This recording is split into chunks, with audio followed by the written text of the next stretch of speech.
Bonjour, bonjour, je vais encore dire bonjour. Alors tout à l'heure, j'ai évoqué 5 points pour lesquels les enfants de Dieu doivent vraiment s'appuyer dessus afin de pouvoir recevoir les ossements de leur prière. Je vais aller tout d'un coup comme ça là, parce que si vous voulez suivre la première vidéo ou, la première partie, si vous n'avez pas suivi, je récapitule. Premier point, c'est d'accepter Dieu, le créateur du ciel et de la terre, de servir Dieu, créateur du ciel et de la terre, celui qui est le Dieu d'Abraham, le Dieu d'Isaac, le Dieu d'Israël, et d'accepter Jésus-Christ, qui est son fils, qui est venu sur la terre et qui a été crucifié pour nous sauver par son sang, il nous a rachetés. Et que nous devons également accepter l'Esprit Saint. Donc le deuxième point, quand j'ai signalé tout à l'heure, c'est de chercher d'abord la volonté, de chercher d'abord la volonté de Dieu et de chercher Dieu d'abord.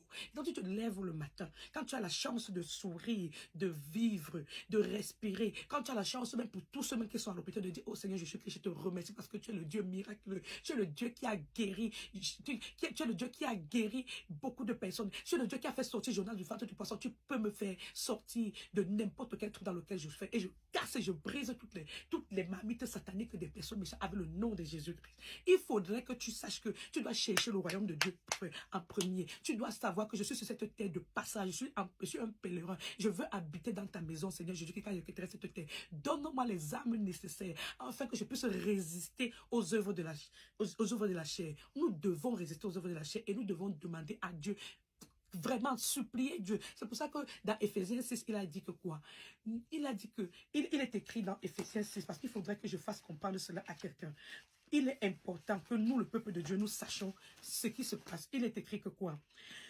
Car nous n'avons pas à lutter contre la chair et le sang, mais contre les dominations, contre les autorités, contre les princes de ce monde des ténèbres, contre les esprits méchants répandus dans les lieux célestes.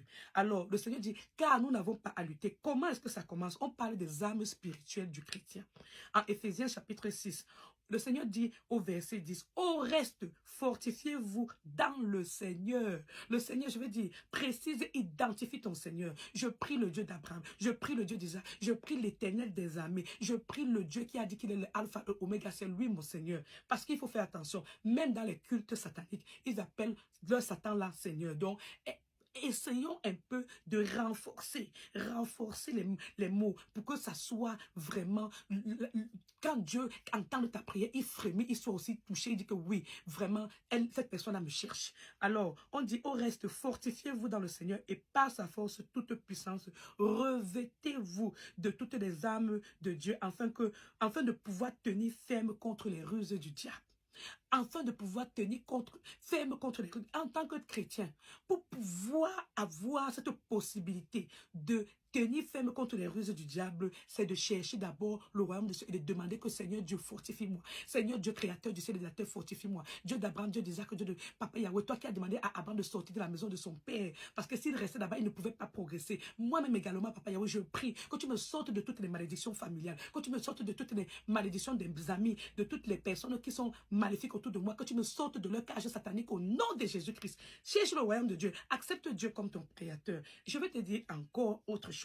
Troisième chose qui est très très important, il faut accepter la volonté de Dieu. Quand tu acceptes la volonté de Dieu, tu te soumets à Dieu, tu restes humble. Tu sais que Papa Yahweh, je veux m'humilier, je me prosterne devant toi pour te dire, Papa Yahweh, que j'accepte que c'est toi qui m'as créé. Je veux te supplier, Papa Yahweh, que tu mettes ton armure de protection sur moi, que tu m'aides afin que je puisse amener, Papa Yahweh, les âmes vers le ciel, Papa Yahweh, et que tu me donnes une place dans ta maison quand je quitterai cette terre au nom puissant de Jésus-Christ, que tu viennes détruire toutes les forces des ennemis autour de moi, et que le Seigneur Jésus-Christ te donne la capacité d'accepter ce que Dieu voudrait que, parce que Dieu a un plan pour nous. Il nous a envoyé cette terre avec un plan. J'ai parlé dernièrement avec mon frère quand il m'a dit que je veux que mon enfant fasse ceci, ceci, cela.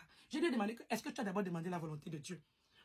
Mais là, il essaie de mal prendre. Je dis que ne prends pas mal, parce que tu as un projet pour ton enfant. Mais le Seigneur nous dit dans Jérémie 1, que avant que nous nous soyons formés dans le sein de notre maman, avant que nous sortions même de son sein, et le Seigneur avait déjà un plan pour nous.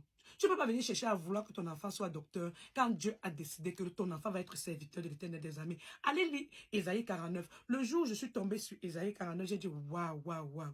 Même moi-même, je vous assure, Des personnes me cherchent aujourd'hui, ils vont dire, est-ce qu'elle est sur Facebook? Elle fait quoi? Elle est devenue quoi? Parce que j'étais bien intelligente à l'école. J'avais la capacité de... J'étais cet enfant-là que quand chacun voyait la personne, disait que waouh, c'est sûr qu'elle sera, c'est sûr qu'elle sera. Mais je vous assure, je n'ai pas été beaucoup de choses. J'ai été maman à la maison. J'ai été maman à la maison, élever mes enfants. Et j'ai décidé que Seigneur Jésus-Christ, je veux que tu me donnes encore cette capacité d'aider mes enfants à connaître Dieu. Et c'était très important parce que les gens pensent que c'est seulement avoir les certificats qui est important. La vraie vie, c'est de faire connaître à l'enfant d'abord la parole de Dieu. Donc, je vais te dire encore aujourd'hui, si tu m'écoutes et que tu as déjà eu la chance, le désir de pouvoir aussi garder des enfants, même ceux qui ne sont pas à toi, amène ces enfants dans la parole de Dieu, créateur du ciel et de la terre. Et Jésus-Christ est notre tout. Quand tu défends l'intérêt de Jésus, Jésus-Christ va te défendre. Donc, je parlais encore d'un autre point. Lis la parole de Dieu. Lis la parole de Dieu. Achète ta Bible. Lis la parole de Dieu pour que tu puisses ne pas tomber dans les ruses du diable. Parce que quand tu lis Luc chapitre 4, tu vas comprendre que le diable, quand il a tout fait pour tenter Jésus. Et il a utilisé les paroles de Dieu, de la Bible, pour pouvoir tenter Jésus. Et bien Jésus lui a montré que lui aussi il connaissait la Bible. Pourquoi? Parce que la parole de Dieu nous dit que quoi? La parole de Dieu est une épée à double tranchant.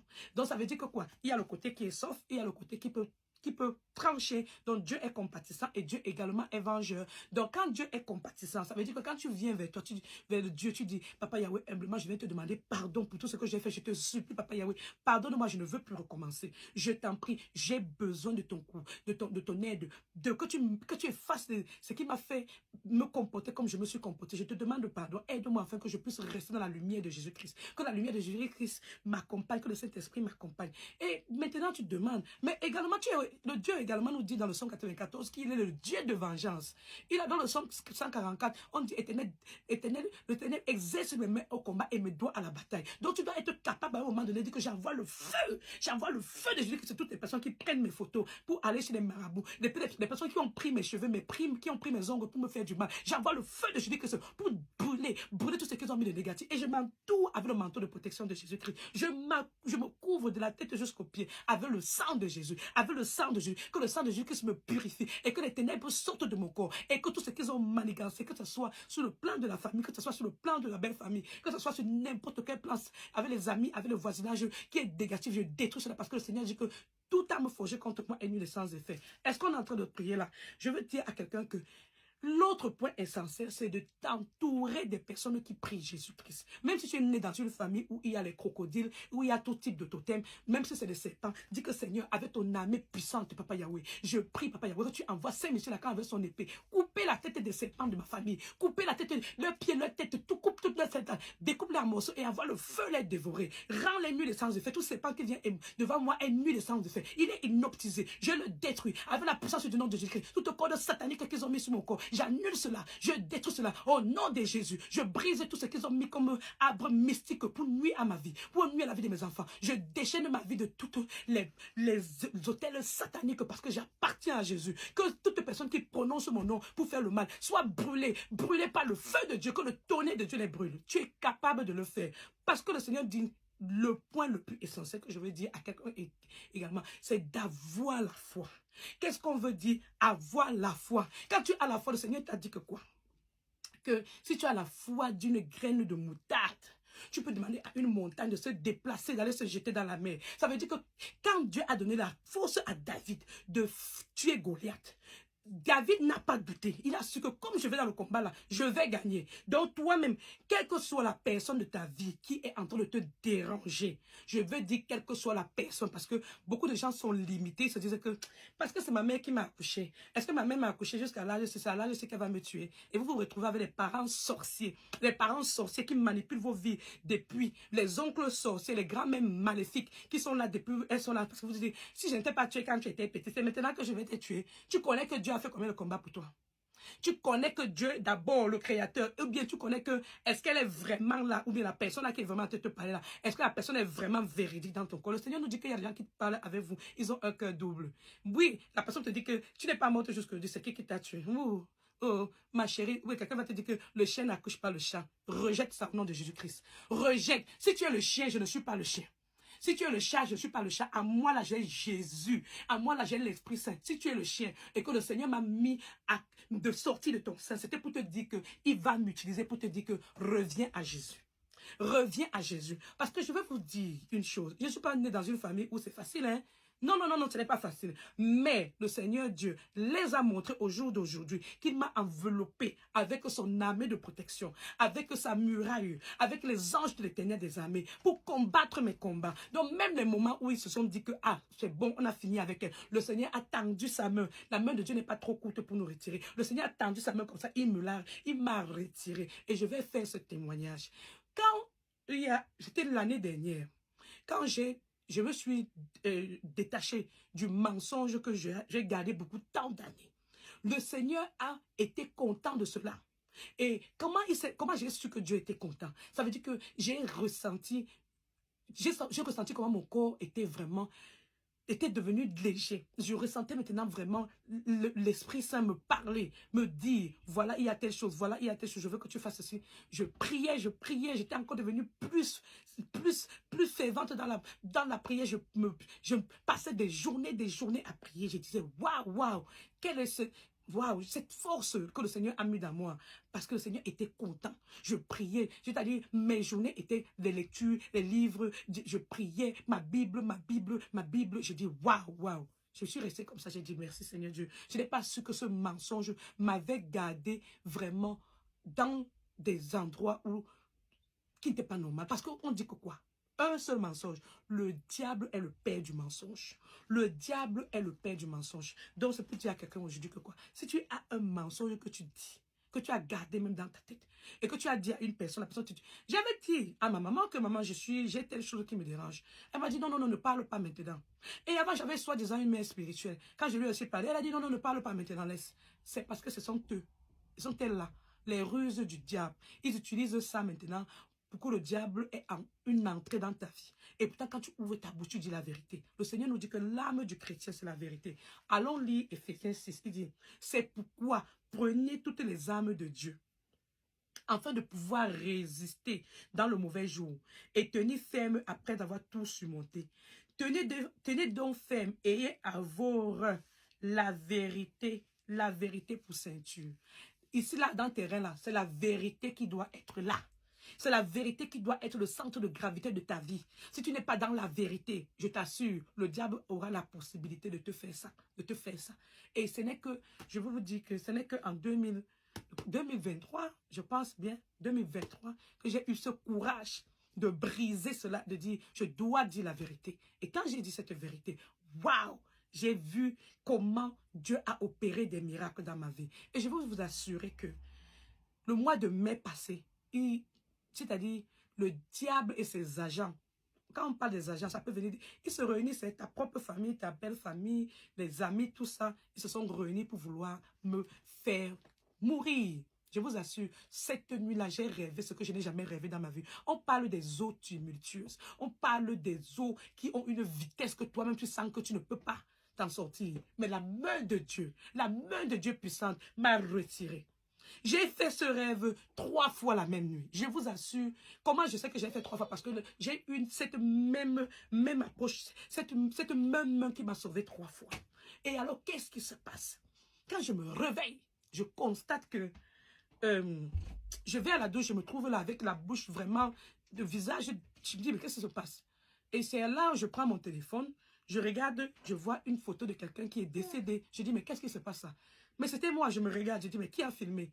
Je réveille l'enfant, l'enfant me dit, écoute, j'ai vu tellement te battre la nuit, je t'ai filmé parce que je ne savais pas quoi faire. Je dis, mais waouh, Seigneur Dieu, dans le rêve que j'ai fait, c'est effectivement cela. Qu'est-ce qui se passe? Ce qui s'est passé, c'est que dans mon rêve, le bébé est en train de pleurer.